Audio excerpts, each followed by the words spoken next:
Bismillahirrahmanirrahim. Assalamualaikum warahmatullahi wabarakatuh.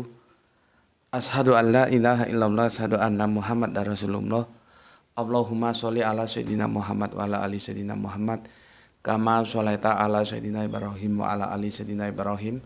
Bil alamina innaka hamidum majid. Terlebih dahulu kita panjatkan doa kepada Gusti Allah Agung untuk saudara kita, siapapun mereka, dimanapun mereka berada, yang telah dengan ikhlas memberikan sholawat terhadap channel dakwah ini. Semoga sholawat itu menjadi catatan langit amal soleh bagi mereka semuanya, dan insya Allah Allah akan membalasnya dengan balasan yang lebih baik lagi. Begitu juga untuk seluruh pewer terkasihku, atau nembah nuwun ya atas semua apresiasinya dimanapun kalian berada ya. Semoga selalu eksis, anti download, anti skip, dan ikut serta ya dalam membagikan. Tapi aku nggak begitu yakin kalian seperti itu ya. Cuman aku tetap saja menghimbau seperti itu. Anti skip, anti download, dan yang terberat yang ketiga ini membagikan link-link kajian ini di grup-grup WA kalian ya, sebagai sebuah tindakan bahwa kalian mengambil bagian dalam dakwah ini ya. Tapi aku tidak begitu yakin kalian melakukan tiga ini ya. Artinya aku tidak mengatakan tidak juga tidak, aku mengatakan iya juga tidak. Jadi antara iya dan tidak gitu ya. Kenapa aku mengatakan begitu? Aku lihat tidak ada regresi yang itu signifikan, tidak ada. Jadi dia bisa dikatakan stagnan sih. Namun demikian aku tetap berharap semoga terjadi demikian. Oke, berikutnya kita masuk ke oke belum. Nah, kalau ini aku akan ucapkan terima kasih atas doa-doa baik kalian, dan semoga kebaikan doa itu juga tercurahkan pada kalian semuanya. Kali ini kita masuk seri yang ke-21. Jadi ini sudah mendekati akhir, insya Allah besok kita tutup di seri yang ke-22 ya. Seri yang 21.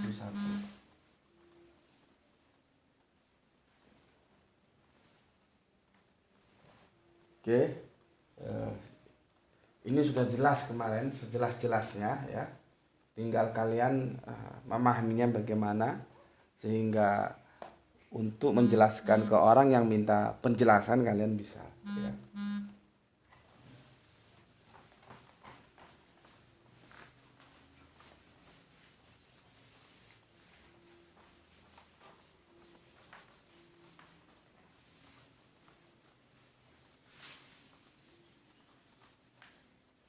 Oke, seperti awal dulu pernah aku sampaikan, tapi itu sekilas, tidak tuntas, bahwa Rabi Topia itu menyampaikan bagaimana sakralnya Allah yang tunggal itu dengan menukil dasatita ya. Dasatita, atau kalau bahasa orang kulonan bilang Ten Commandment atau 10 perintah Tuhan ya. Maka dari itu ada perlunya aku menjelaskan ini kepada kalian. Kenapa sih Rabi Topiah itu sebagai Yahudi tulen itu keberatan kalau Allah itu tidak tunggal ya. Beliaunya bersandar juga kepada Ten Commandment atau 10 perintah Tuhan atau dasatita. Maka di sini kita tulis 10 dasatita, perintah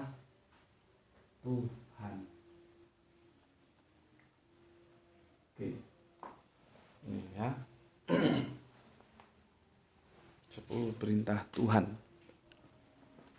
Di seri 1 dulu aku tidak mengupasnya secara tuntas. Jadi sekarang harus aku jelaskan kepada kalian. Sebelum masuk ke situ, kita masuk dulu ke PB ya.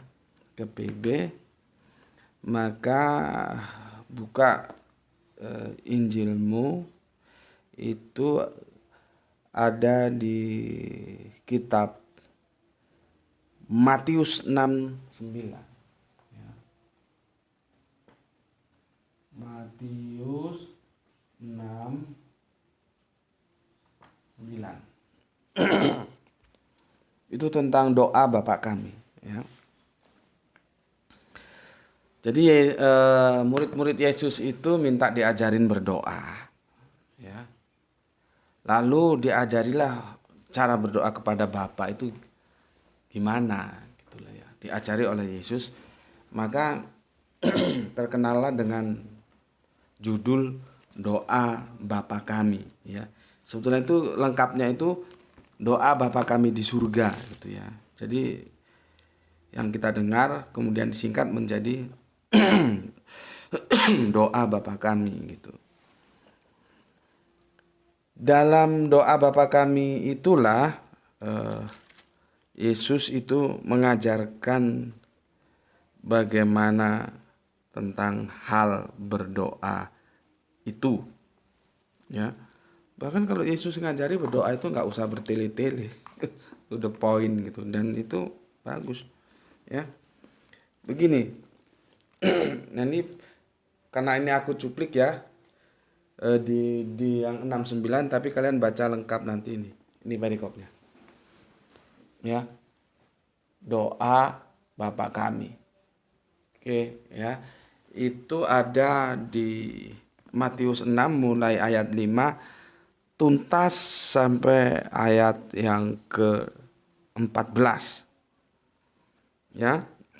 Itu kalau mau dibaca sepenuhnya bagaimana ceritanya sehingga muncul doa Bapa kami yang di surga, dikuduskanlah namamu. Ya. Bukan berarti tidak kudus, ya kudus. Oh, jadi jangan dipahami, oh itu berarti Bapaknya tidak kudus lah, itu masih didoakan supaya dikuduskanlah namamu. Tidak begitu. Itu pikiran orang bingung.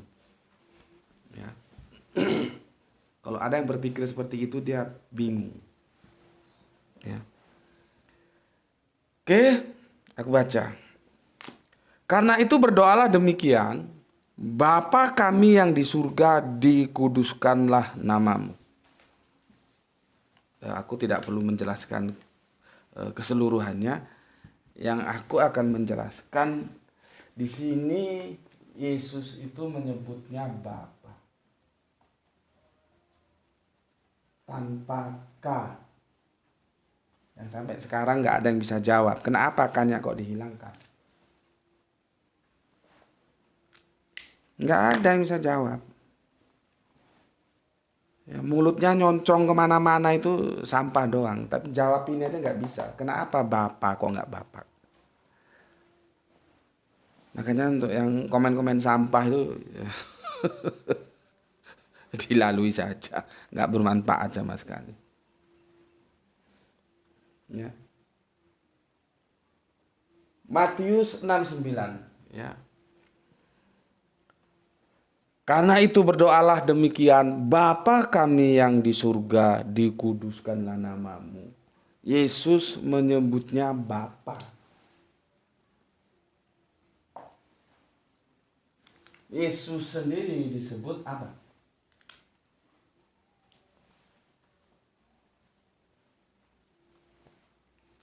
Tuh. Anak. Makanya dia bilang Bapa lebih besar daripada aku. Itu artinya anak itu relatif terhadap Bapa. Kalau orang ngerti komparasi begitu. Kan di Injil Yohanes nanti dikatakan bahwa Bapa itu lebih besar daripada aku. Itu artinya Yesus itu relatif. Ya, makanya kalimat yang sudah kita bahas bahwa aku dan Bapa adalah satu, itu kan berarti terus mereka setara. Terus Bapak sama dengan anak, anak sama dengan Bapak, tidak bisa lah.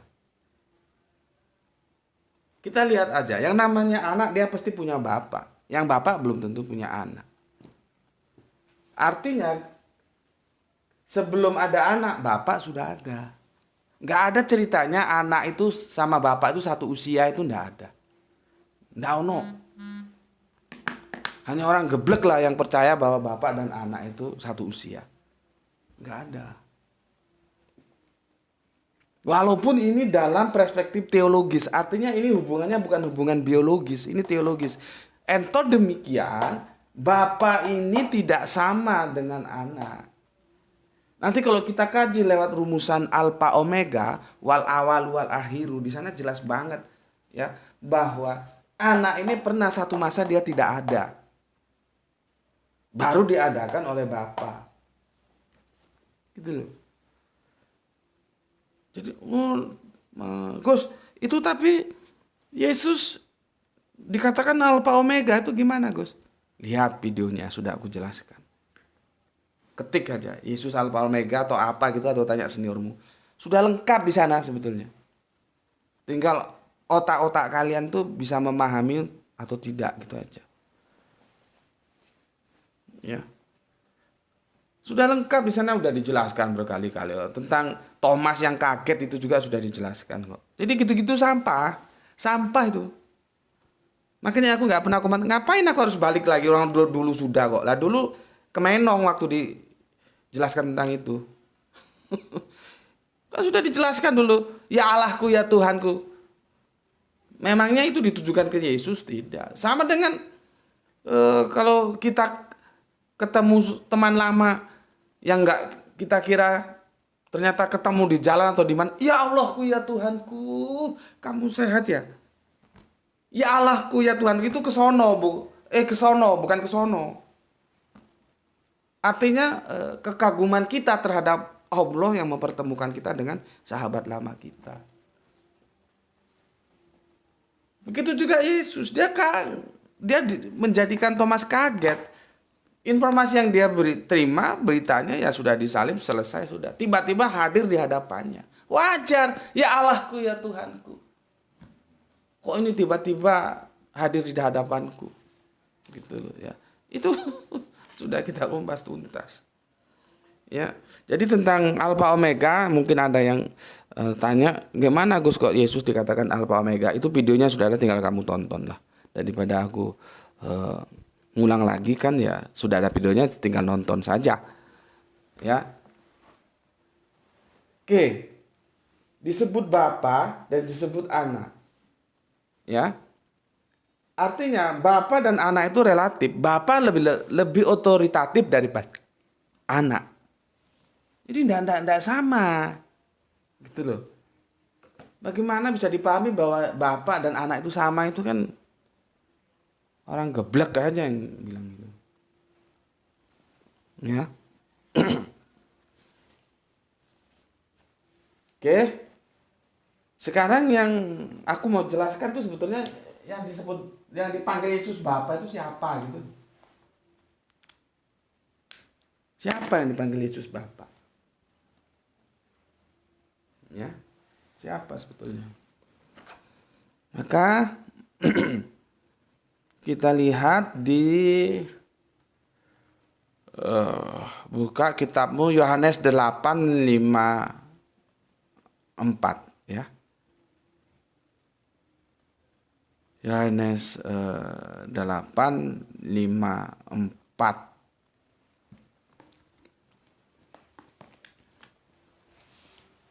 Oke, 2 Yohanes 8:5-4. Ini masih ucapan Yesus ya. Jawab Yesus ya. Ini ketika dia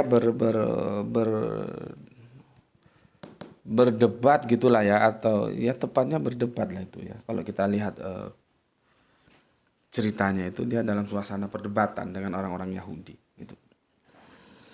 Jawab Yesus, "Jikalau aku memuliakan diriku sendiri, kemuliaanku itu sedikit pun tidak ada artinya.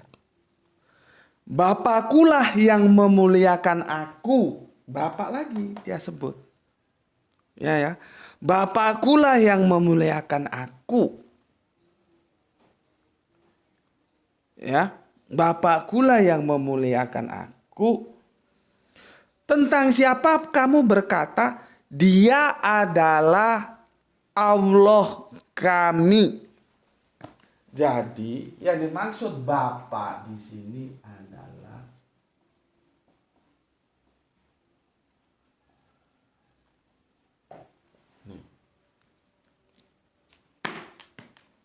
jelas ya.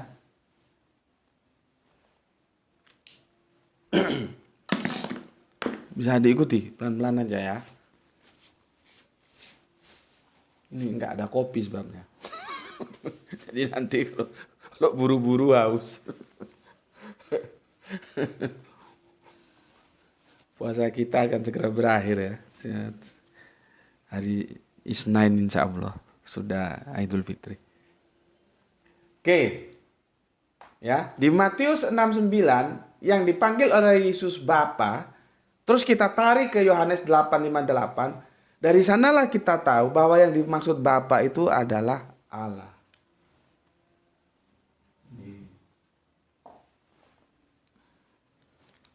Jadi kalau kamu baca Bible tuh ya, baca Bible.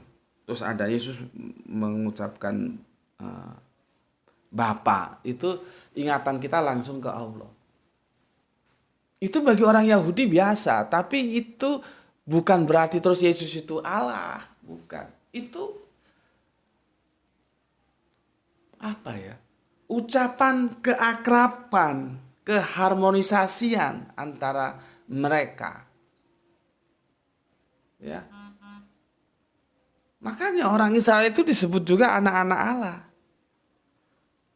Kalau kita baca di kitab Kejadian itu ada anak-anak Allah mencintai anak-anak manusia. Nah itu kalau kalian tidak paham istilah-istilah idiom yang dibangun dalam budaya, kultur, bahasa Israel, pusing kalian. Aku belajar itu aja lama. Akhirnya aku mengerti. Apa sih ini?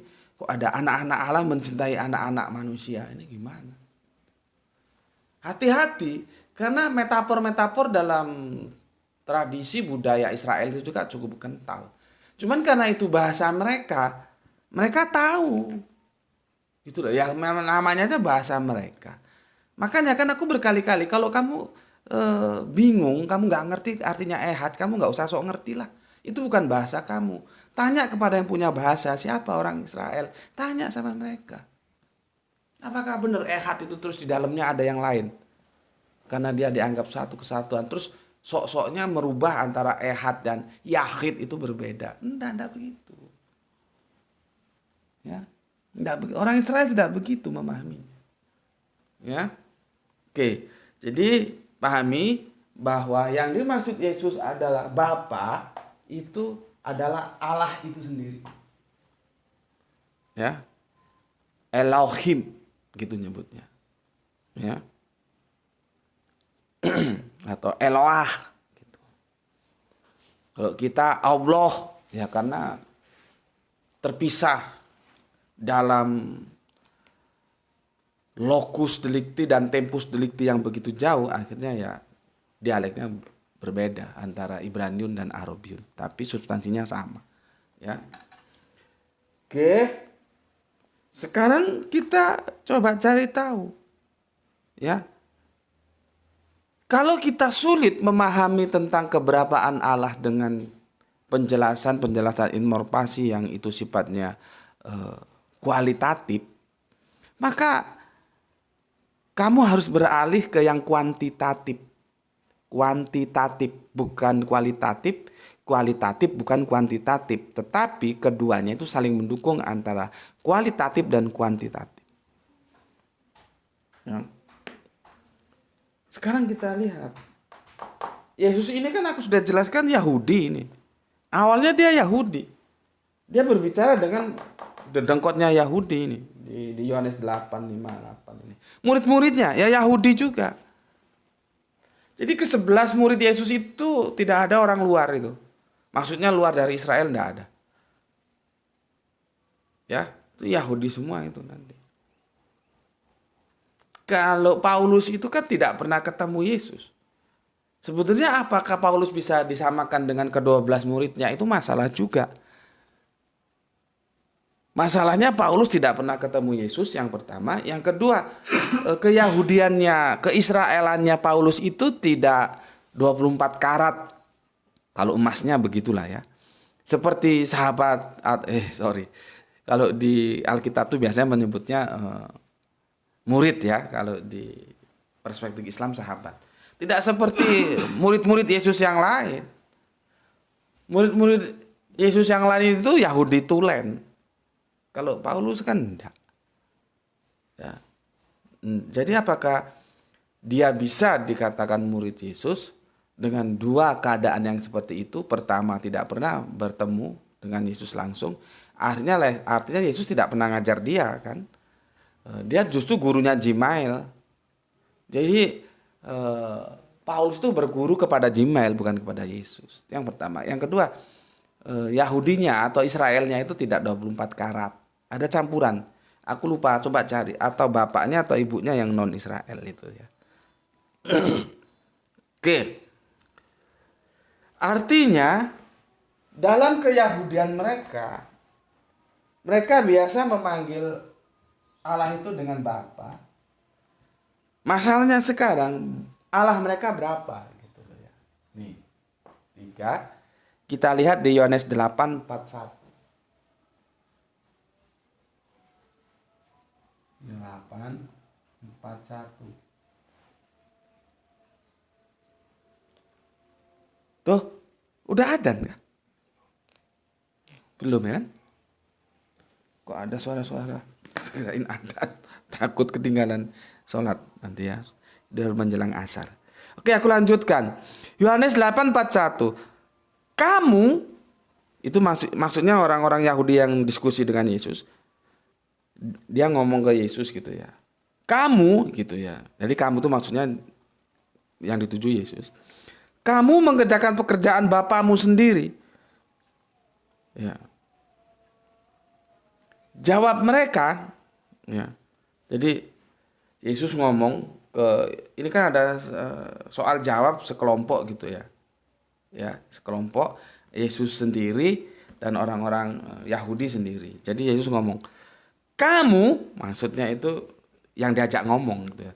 Kamu mengerjakan pekerjaan Bapamu sendiri. Jawab mereka itu ya yang diajak diskusi itu, Yahudi itu ya. Jawab mereka, kami tidak dilahirkan dari jinah.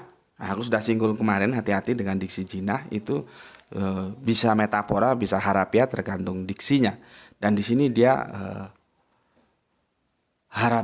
metafora. Kenapa? Nanti ada penjelasannya di Ten Commandment. Ya. Loh, sudah adzan. Sudah adzan. Oke, sedikit lagi ya. Kamu mengerjakan pekerjaan Bapakmu sendiri. Jawab mereka, kami tidak dilahirkan dari zina. Bapa kami satu, yaitu Allah. Jadi satu. Ya, ini kalau kalian sulit memahami penjelasan-penjelasan Alkitab yang kualitatif, masuk ke kuantitatif. Ini kuantitatif satu ini. Itu loh. Satu. Kuantitatif. Jadi Bapa itu tertuju kepada Allah, Allahnya berapa? Satu. Jelas? Ya. Aku ulangi lagi. Yang dipanggil Bapa dalam tradisi Yahudi itu dia merujuk ke Allah. Allahnya berapa? Satu. Sudah jelas Yohanes 8:4 dikatakan kamu mengerjakan pekerjaan Bapamu sendiri. Jawab mereka, kami tidak dilahirkan dari zina. Bapa kami satu, yaitu Allah. Jadi Bapa kami satu, yaitu Allah. Berapa? Satu. Nih. Kalau masih nggak jelas juga ya sudahlah. Mungkin perlu belajar matematika lagi. Kembali ke SD. Itu dulu kita apa namanya?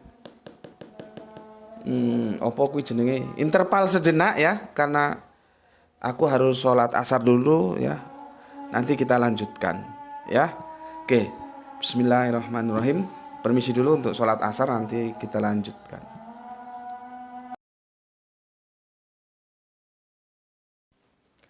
Bismillahirrahmanirrahim. Setelah selesai sholat asar berjamaah di Langgar, maka kita lanjutkan kajian kita tuntaskan. Jadi begitu ya, sholat itu usahakan berjamaah di Langgar. Ya. Oke, ini tadi introduction-nya sudah seperti ini ya. Berarti yang disebut Bapa itu Allah dan adanya satu. Satu loh ya, bukan satu kesatuan. Nanti gak bisa lagi bedain satu dengan satu kesatuan kan, bisa berapi. Makanya perlu belajar bahasa juga perlu ya, supaya tahu satu itu ya satu, jangan satu dianggap satu kesatuan. Kalau memang satu kesatuan nggak gini kalimatnya, ya. Semoga, tapi insya Allah pewer-pewerku cerdas-cerdas semua lah ya, bisa membedakan antara satu dan satu kesatuan atau kesatuan, bukan. Ya, jadi Bapak kami satu, bukan Bapak kami kesatuan atau satu kesatuan, enggak. Satu. Ini sudah jelas ya. Aku kasihkan introduksinya, intinya satu. Oke. Sekarang kita fokus ke 10 perintah Tuhan atau Ten Commandment, atau disebut juga dasa itu 10 ya. Dasa titah. Terserah mau sebut yang mana. Nih. Dasa titah. 10, dasa, doso, sedoso, 10, titah. Titah itu ya perintah, maka disebut 10 perintah Tuhan. Nah, gitu ya. Oke. Aku jelaskan dulu. Pemerintahan di muka bumi ini sebetulnya kalau kita lihat sejarahnya itu ada dua. Ada sistem yang teokrasi, ada sistem yang demokrasi. Tetapi bagaimanapun demokrasi itu kan kerangka berpikirnya itu juga bersumber dari teokrasi sebetulnya. Maka kita tidak perlu buru-buru atau gegabah mengatakan orang syirik lah ketika dia mengatakan bahwa suara rakyat suara Tuhan. Nah, jangan, lihat dulu permasalahannya. Lah kalau rakyat itu rakyat yang taat kepada Tuhan kan ya jadinya suara rakyat suara Tuhan, karena rakyat tidak mungkin berbicara menyelisihi dari apa yang Tuhan perintahkan untuk kita sebagai manusia.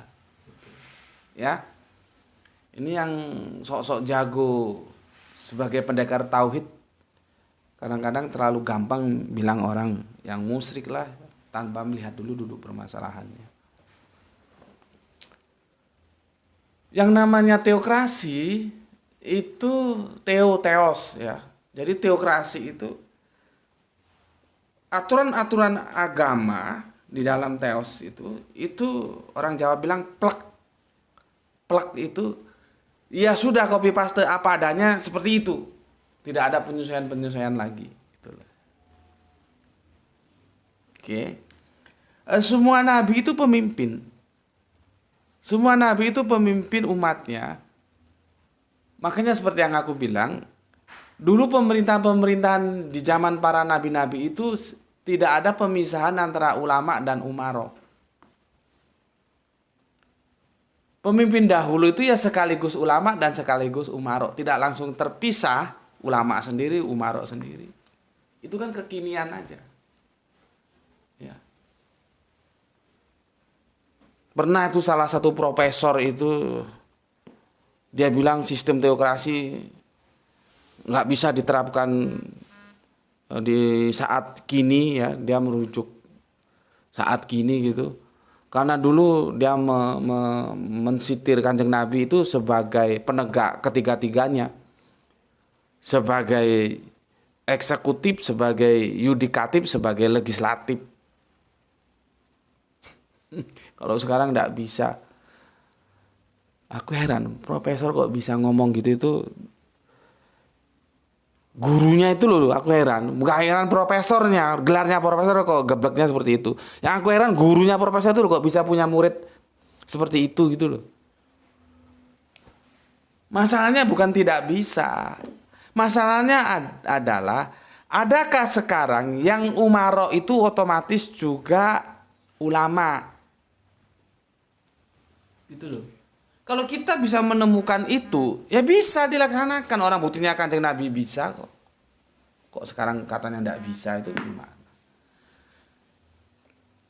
Kanjeng Nabi itu memberikan sebuah contoh kepada umatnya, itu sesuatu yang bisa dimasteri oleh umatnya. Nggak mungkin kalau umatnya nggak bisa memasterinya, melakukannya apa yang dicontohkan, untuk apa dicontohkan? Logikanya kan begitu. Jadi jangan ngomong sistem pemerintahan dulu itu nggak bisa diterapkan sekarang seperti zaman Nabi, bisa. Masalahnya kita ada nggak yang berkemampuan, dia ulama sekaligus dia umaro, gitu. Soal semua dipegang, entah itu legislatif, eksekutif, yudikatif, dipegang oleh satu penguasa. Selama dia hidup dalam hukum-hukum Allah, ya tidak ada masalah. Buktinya dulu Madinah Al-Munawwarah tidak ada masalah. Nah sekarang setelah terpisah, apa nggak ada masalah? Selaut laut masalahnya, sebanyak air di lautan dulu masalahnya. Karena tidak ada yang berpegang kepada kejujuran, tidak takut terhadap Allah. Orang yang tidak jujur itu tidak takut kepada Allah. Karena Allah, kalau dia takut sama Allah, sedangkan Allah Maha Tahu, nggak mungkin dia tidak jujur. Gitu loh, ya. Oke, begitu juga era kenabian Kanjeng Nabi Musa. Ya, begitu Ten Commandment itu menjadi paduan kehidupan mereka.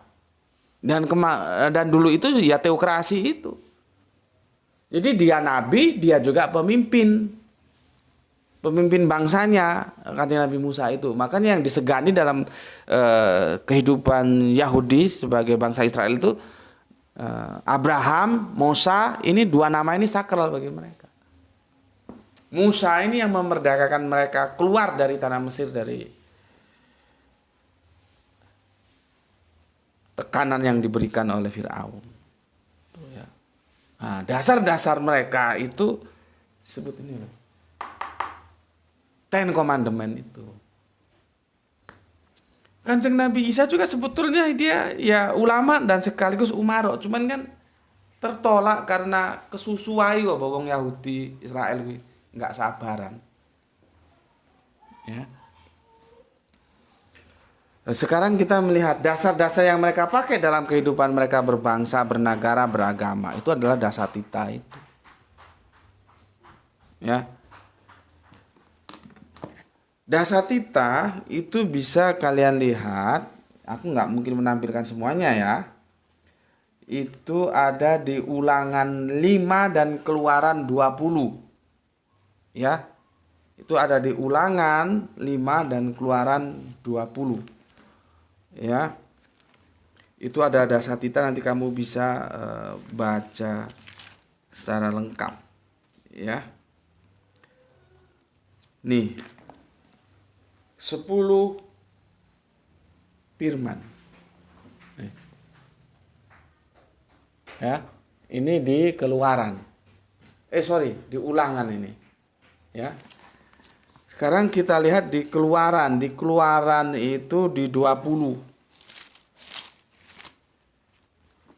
Nih. 10 firman. Sama. Jadi nanti aku tidak usah 2 kali ya, karena narasinya copy paste, sama persis, tidak berubah ya. Jadi aku tidak perlu mengulanginya.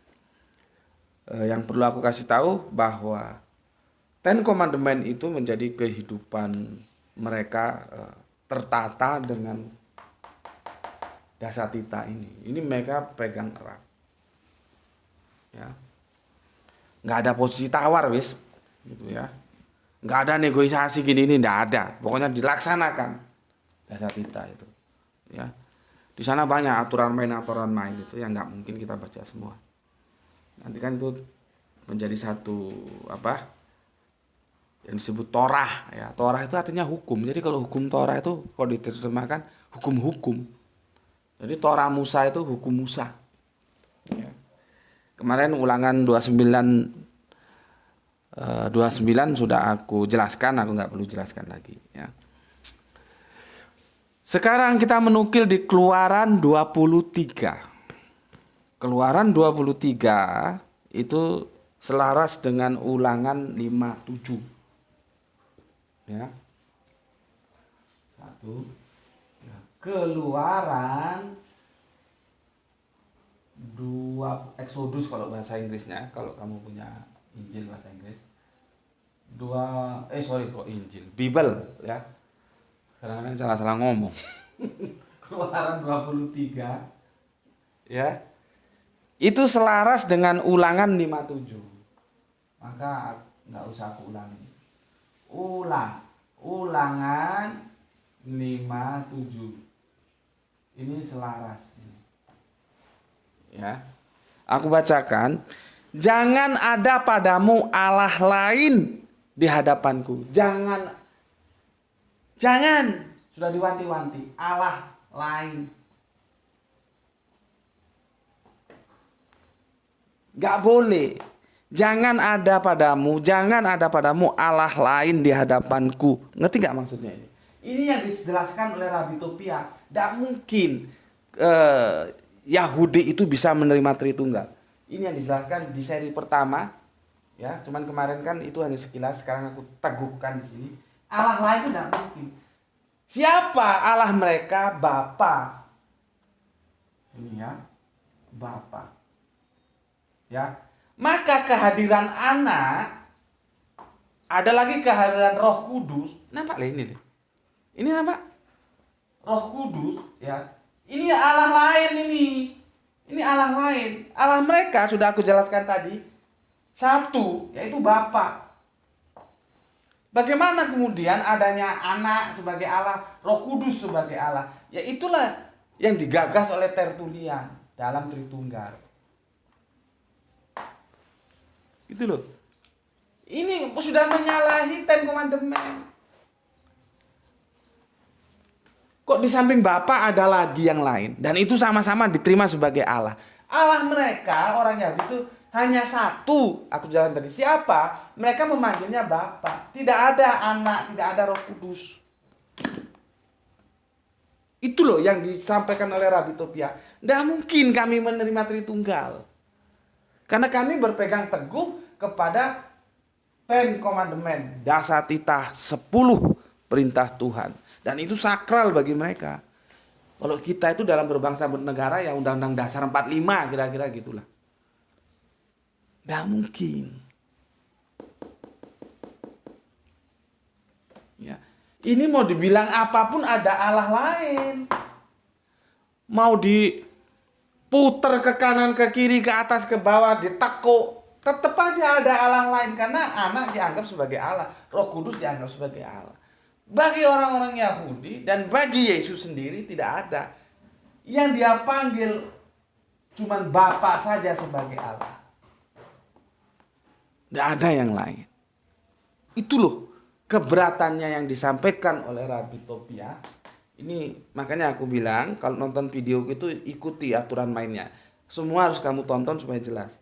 Ini kalau nonton yang terpotong-terpotong, seri 1, seri 7, nanti seri 9. Kacau jadinya, nggak jadi dandanan. Roadmap-nya nggak tahu kalian. Nah, ini penjelasan ini meneguhkan apa yang dijelaskan Rabi Topia di seri pertama. Makanya kan aku sudah bilang, coba orang-orang Kristen itu sekali-sekali menanya kepada dirinya sendiri, apa yang dia sembah itu sama dengan disembah Yahudi? Tidak sama, bos. Karena Yahudi hanya mengenal Bapa saja sebagai Allah. Makanya dibilang satu, bukan kesatuan. Lalu muncul lewat ide filsafatnya Tertullian, dimunculkan anak. Kalau Roh Kudus itu setelah anak. Ya, maka urutannya Bapa, Putra, Roh Kudus. Ya ini asing, ini nggak diterima di dalam Yahudi, dia ditolak. Seret. Gitu loh. Cuman ini saja yang diterima.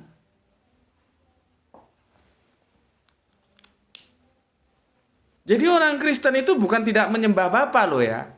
Jangan salah paham. Menyembah Bapa dia. Cuman yang jadi penyakit itu ini juga ikut disembah, ini juga ikut disembah. Ada anak, ada Roh Kudus. Itulah yang disebutkan, yang diperingatkan oleh Ten Commandment. Jangan ada Allah lain. Nggak boleh ada Allah lain kecuali Bapa ini. Jadi kalau kita lihat roadmap-nya ya, Ten Commandment itu berjarak sekitar ini ukuran-ukuran historis, ya tidak tepat banget lah ya, perkiraan itu 750 tahunan lebih dari Kanjeng Nabi Musa atau Moses itu, mereka nyebut itu, ke Kanjeng Nabi Isa atau yang disebut Yesus ya. Lah kalau kok taruhlah kita ambil 750 tahun. 750 tahun sebelumnya itu sudah diperingatkan, jangan ada Allah lain di hadapanku. Baik itu di Keluaran 23 dan Ulangan 57 sudah diperingatkan. Jadi sepertinya ya karena Allah Maha tahu, ini nanti ada penyelewengan ini. Nanti aku itu mau ditigakan aku. Ya. Seolah-olah kan kalau kita baca menjadi begitu pesannya. Jadi sudah futuristik. Membaca ke depan, nanti ini ada yang nggak beres ini, ada yang mau coba-coba mengganggu eksistensiku ini. Maka sudah diingatkan 750 tahunan yang lalu ya, sebelum datangnya Kanjeng Nabi Isa ya. Jangan ada Allah lain. Coba. Ya karena Allah itu menguasai ruang dan waktu. Dia tahu apa yang akan terjadi, maka peringatannya itu sudah disampaikan lebih dulu. Dan ternyata ya dilanggar juga. Meskipun kita tidak bisa membawa kekristenan ke sini semua. Ini yang mainstream. Ada saksi Yehova, ada Kristen Tauhid, itu tidak. Ya. Tidak masuk yang mengadakan Allah lain ini. Cuman yang ini yang mainstream. Kan asik tuh.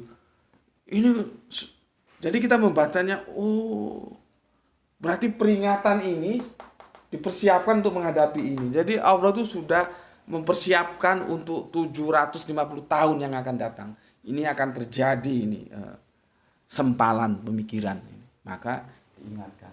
Entoh begitu masih nggak mau juga taat terhadap Ten Commandment itu. Masalahnya di situ. Ya.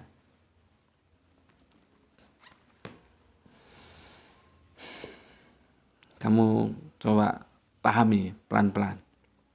Ya.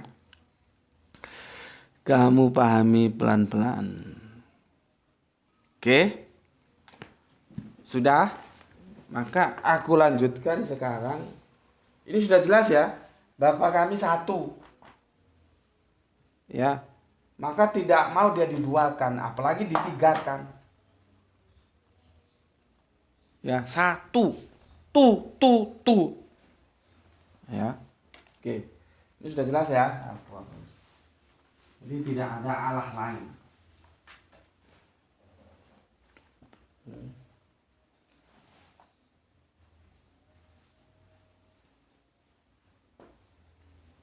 Ini kalau di terjemahan LAI itu Allahnya A kecil.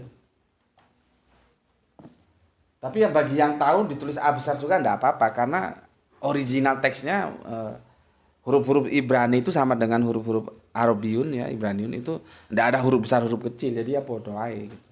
Artinya kita perlu kecerdasan untuk menganalisa narasi-narasi dalam teks-teks itu. Ya. Jangan ada Allah lain. Oke, sekarang kita lanjut. Ini nanti Ten Commandment kamu baca semua ya, karena kalau aku baca semua di sini ya waktunya nggak cukup ya. Aku yang intinya aja yang mau aku bidik, karena itu isinya aturan-aturan. Apa yang boleh, apa yang nggak boleh itu ada di situ semua. Ya. Sekarang ke Keluaran 25.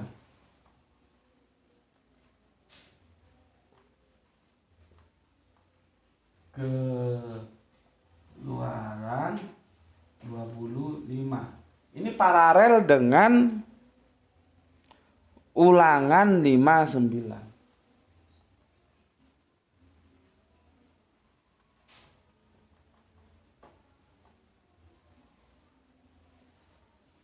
Ya.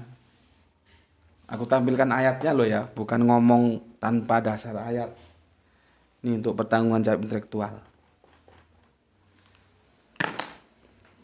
Coba baca anumu, kitabmu ya. Aku baca dari sini dan kamu nyimak di sana. Jangan sujud menyembah kepadanya atau beribadah kepadanya. Nyanya itu yang ini. Jangan. Makanya kan kemarin sudah kita bahas seperti yang tertulis di Korintus ya, suratnya Paulus. Bagi mereka memang banyak Allah, tapi bagi kita hanya satu Allah saja, yaitu Bapa. Tadi yang aku jelaskan. Jelas. Begitu jelasnya loh. Kok sampai nggak ngerti? Apa itu Bapa, apa itu Putra, apa itu Allah.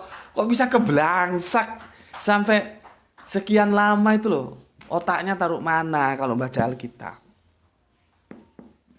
Cuman ya begitu tadi. Dogma itu menjadikan kita bebal. Sehingga sulit dikasih tahu. Ya sudah, tugas kita kan hanya ngasih tahu. Kalau dia tetap tidak mau tahu ya bukan urusan kita.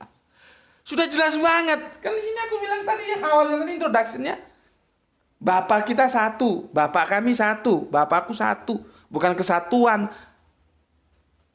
Bukan satu kesatuan. Satu.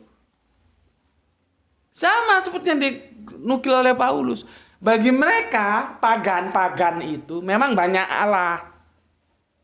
Bagi kita hanya satu saja Allah. Siapa? Dijelaskan sama Paulus. Siapa yang satu itu? Bapa. Jadi dia klik jalinannya. Tauhid itu tidak bergeser. Baik di perjanjian lama, di perjanjian baru, di perjanjian terakhir itu tauhid itu tidak bergeser. Masalahnya kita taat terhadap kitab suci enggak. Itu aja. Maka enggak bisa. Orang yang sudah dicekoki dogma itu enggak bisa modal otak saja. Kajianku itu sebetulnya modalnya otak. Otaknya itu harus cerdas, ngikuti kajian ini nanti bisa tercerahkan. Tapi kalau sudah kena dogma, maka dia di samping dia punya modal otak, dia punya modal keluasan hati untuk memberikan sebuah kesiapan menerima yang berbeda dari apa yang dia yakini sekarang. Itu karena sudah masuk ke dalam hati. Karena aku sudah bilang, kebenaran itu dicari oleh otak. Baru nanti setelah itu kita tahu benar, dijaga oleh hati. Kalau hati untuk mencari kebenaran nggak bisa. Hati itu menjaga. Karena hati itu perasaan. Meskipun salah, kalau sudah masuk ke dalam hatinya perasaannya benar, itu dianggap dia benar. Meskipun benar, tapi hatinya menolak, ya dianggap dia salah. Ini tidak bisa. Masalahnya kalau sudah berbicara Tritunggal itu sudah berkarat masuk ke dalam kehidupannya, tersimpan dalam hatinya, seolah-olah itu dianggap menjadi sebuah kebenaran. Jadi meskipun kita datang berkali-kali mengatakan bahwa itu salah, mereka tidak bisa keluar dari kungkungan dogma itu. Kecuali mereka yang berlapang dada, mempersiapkan hatinya untuk mencari kebenaran, itu hal lain. Cuman kan jarang yang seperti itu. Lah aku loh ngomong ini apakah semua itu asal ngomong? Kan enggak, mesti aku sandarkan Alkitab. Dan aku sudah ngomong, aku enggak ngajak-ngajak mereka jadi Islam, enggak. Ya kalau mau jadi Islam ya alhamdulillah. Tapi setidaknya berubahlah taat terhadap Alkitabmu dari Allah yang macam-macam menjadi Allah yang satu macam saja. Hanya itu sebetulnya yang aku minta. Nggak neko-neko. Cuman kan ya bebalnya dikasih tahu. Nggak mau tahu ya seperti itu. Ya. Oke. Sekarang kita lihat Keluaran 25 dan Ulangan 59.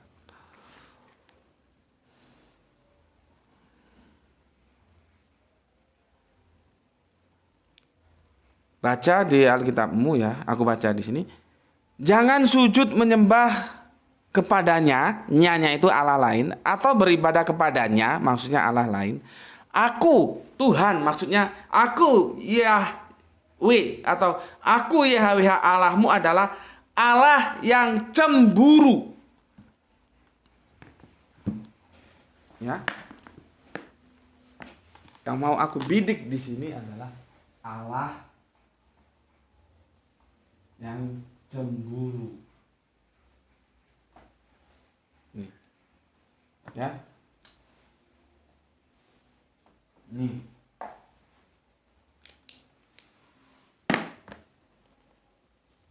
Jadi kalau kaum Hawa ini kalau cemburu ya silahkan, tapi jangan banget-banget.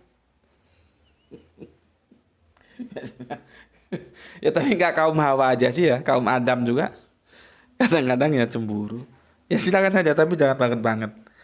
Nanti kalau kebangetan nanti sampai melampaui cemburunya Allah kan jadi salah, bukan jadi benar. Ya. Jadi kalau perempuan kebetulan dia dimadu dengan segala sebab akibatnya dalam rumah tangga itu biasa. Jangan terus kamu anggap semuanya itu seperti langit runtuh gitu loh. Karena kecemburuanmu, tidak. Ya. Yang nggak mau dimadu dan tidak boleh dimadu itu hanyalah Allah. Dia adalah Allah yang cemburu. Tidak boleh ada sosok lain di hadapan dia. Makanya Allah lain ini tidak ada. Tidak boleh ada Allah lain di hadapannya. Karena dia adalah Allah yang cemburu. Dia tidak mau dimadu. Jangankan ditigakan, diduakan dia tidak mau. Allah itu maunya dia sendiri tunggal. Gitu loh. Cuman kan nggak tahu. Di sekolah kita ada nggak yang menjelaskan seperti ini sebagaimana aku menjelaskan? Kalau dosennya saja sudah nggak entos jelasno, bagaimana mahasiswanya? Ini alasannya. Kenapa tidak boleh ada Allah lain? Dijelaskan di Keluaran 20 dan Ulangan 59. Karena dia itu Allah yang cemburu, yang tidak boleh dimadu. Tidak boleh. Ya. Tidak boleh hadir siapapun dia, entah itu putra, entah itu Roh Kudus, terus kamu angkat menjadi Allah. Dia melanggar dasar kita. Alasannya Allah itu Allah yang cemburu. Jadi harus satu-satunya. Ya. Di kemarin sudah kita bahas di Yohanes 17:3. Satu-satunya Allah. Di sini kamu sekarang sudah dapat tambahan. Kenapa dia mendeskripsikan dirinya satu-satunya Allah? Dia tidak mau dimadu. Dia adalah satu-satunya Allah. Dia adalah Allah yang cemburu. Maka jangan kamu hadirkan Allah lain ini, jangan kamu hadirkan. Itu loh. Udah berapa lama leh? Aku kira udah cukup lah ya. Tadi sudah ada introduction terpotong oleh sholat asar ya. Aku kira sudah cukup aku menjelaskan Ten Commandment. Itulah sebabnya Rabi Topia menjelaskan Yahudi tidak mungkin kompromi terhadap Tritunggal. Karena apa ini? Allah yang cemburu dan jangan ada Allah lain di hadapanku. Ya. Oke. Alhamdulillah kita sudah masuk seri yang ke-21 dan insya Allah besok kita tutup di seri yang ke-22. Ya. Berarti selama 22 hari kita berbicara kristologi. Sebelum kita berbicara ini, kita berbicara tentang pra-eksistensi Yesus itu berapa hari. Jadi hampir 1 bulan lebih kita berbicara kristologi. Sebelumnya kita hampir 1 bulan lagi juga kita berbicara tentang Al-Quran. Ya, ini tentang Alkitab. Ya kita seling-seling lah ya. Yang jelas bagaimana kita sudah bisa memahami komparasi antara keduanya. Makanya disebut ini kan comparative religion gitu ya. Dan aku ingin memberikan memberikan penjelasan kepada kalian, bukan sebuah kesombongan, tapi sebuah kebahagiaan dan rasa syukur kepada Allah. Allah memberikan aku kecerdasan, kemampuan menganalisa, ya, baik itu Al-Quran dan Alkitab. Jadi aku punya pukulan yang lengkap. Ibarat petinju itu pukulanku lengkap. Mau berbicara Al-Quran oke, mau berbicara Alkitab oke. Sekarang tinggal bagaimana kalian menerima apa yang aku jelaskan sehingga itu menjadi milikmu dan kamu ajarkan nanti kepada yang lain. Jadi saling estafet dari aku ke kalian, kalian ke yang lain. Jangan berhenti di kamu supaya ilmu itu tidak mati. Gitu loh. Kalau ilmu ini tidak aku share ke kalian, aku mati, selesai. Maka cara-cara Allah itu apabila memang umatnya itu sudah dikasih tahu nggak mau tahu, ya dengan mewafatkan para ulama. Hati-hati kalau sudah masuk ke sana. Karena kita terus terang berjasa kepada para ulama. Gitu ya. Makanya berkali-kali aku bilang tolong bantu di share supaya ilmu itu nggak mandek di kamu aja. Ya, itu dari aku. Seperti biasanya. Kamu suka like, kamu tidak suka dislike, nggak ada masalah. Kamu mau minggat dari sini juga nggak ada masalah. Ya, daripada di sini nyampah doang, nggak ada masalah. Berikutnya untuk seluruh viewer terkasihku, ya, aku mengucapkan terima kasih dan selalu juga mendoakan kalian semua. Semoga kita semua ini diberi kesehatan yang prima, ya. Ini ujung-ujung pangkuan Ramadan akan segera berakhir, ya. Semoga kita tetap diberikan kesehatan dan diberikan kecerdasan untuk memilih dan memilah sehingga kita tetap dalam iman Islam sampai nanti Gusti Allah Agung memanggil kita, ya, bahwa Islam inilah sebuah jalan kebenaran sebagai pelanjut dari dinullah yang terdahulu yang sudah disampaikan para nabi. Jadi di luar Islam tidak ada keselamatan. Semoga kalian semua sehat, diberikan rezeki yang barokah. Doakan aku juga, siapa tahu ada rezeki turun dari langit. Setelah Ramadan ini ada yang kasih apa namanya? Kasih angpau. Ini kamu bikin rumah, ini bikin studio gitu. Ya sekedar menenteramkan hati, ya. Sepertinya, tapi kan kita nggak bisa ngomong sepertinya. Kalau Allah memang sudah mau, siapa yang bisa nolak? ya untuk menenteramkan hati aja lah, ya, supaya masih punya harapan ke depan, tidak putus asa gitu, ya. Oke, itu dari aku, ya. Semoga kalian mendapatkan rezeki yang barokah dan sehat selalu. Bismillahirrahmanirrahim. Alhamdulillahirabbil alamin.